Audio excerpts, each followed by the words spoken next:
Hi students, welcome to our channel. நம்ம இன்னைக்கு பார்க்க போற டாபிக் 13th லெசன்ல புக் பேக்ல ஐடென்டிஃபைல இருக்கக்கூடிய கொஸ்டின் 14th எக்ஸசைஸ் பார்க்க போறோம். நம்மளுக்கு கொடுத்திருக்கிறது யாரு ஃபர்ஸ்ட் அனிலின்.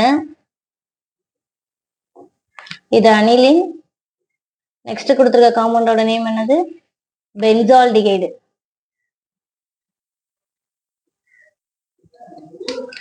அனிலினும் பென்சால்டிகைடும் சேர்ந்து கிடைக்கிறது நமக்கு யாரு கிடைப்பாங்க? சிக்காரம் தயாரித்தல் பார்த்திருப்போம்ல, அதுல தானே. ஸோ பென்சால்டிகைன் அனிலின் ரெண்டு சேரும்போது நமக்கு என்ன கிடைக்குது? Schiff's base.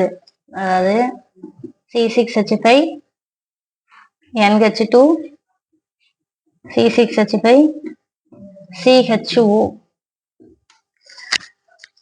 ரெண்டு ஜாயிண்ட் ஆகும்போது என்ன ஆயிரும்னா, இந்த எண்ட்ல இருக்கக்கூடிய H2 இங்க இருக்கக்கூடிய O ரிமூவ் ஆகும்.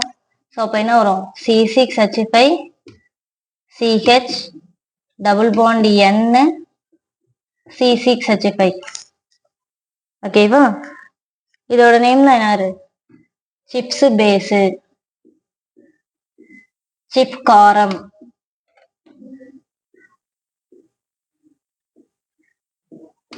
ஓகேவா? அப்ப இதுதான் யாரு? ஏங்கிற காம்பவுண்ட்.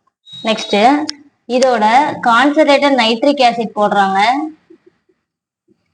பிளஸ் இதுல பி யாருன்னு ஐடென்டிஃபை பண்ண சொல்லிருக்காங்க. வாட்டர் அப்படிங்கிறது தான் இதுல பிங்கிற காம்பவுண்ட். ஓகேவா? ஸோ இதை ஃபர்தரா நம்ம ஆசிட் முன்னிலையில நம்ம ஹைட்ராலிசிஸ் பண்ணோம்னா நம்ம எடுத்த ரியாக்டன்ட்டே அப்படி நம்மளுக்கு கிடைக்கும். யார் எடுத்திருக்கோம்? பென்சால்டிகைடும் அனிலினும் எடுத்திருக்கோமா? இதுதான் யாரு நம்ம ஹைட்ராலிசிஸ் பண்ணா நம்மளுக்கு கிடைக்கக்கூடிய ஆள். அப்ப இதுதான் சியும் டியும். ஓகேவா? இதுக்கு அடுத்து இருக்கக்கூடிய எக்ஸசைஸ் எல்லாம் அடுத்த வீடியோல பார்க்கலாம். மறக்காம நம்ம சேனல் சப்ஸ்கிரைப் பண்ணுங்க, உங்க ஃப்ரெண்ட்ஸ் எல்லாத்துக்கும் ஷேர் பண்ணுங்க. Thank you students.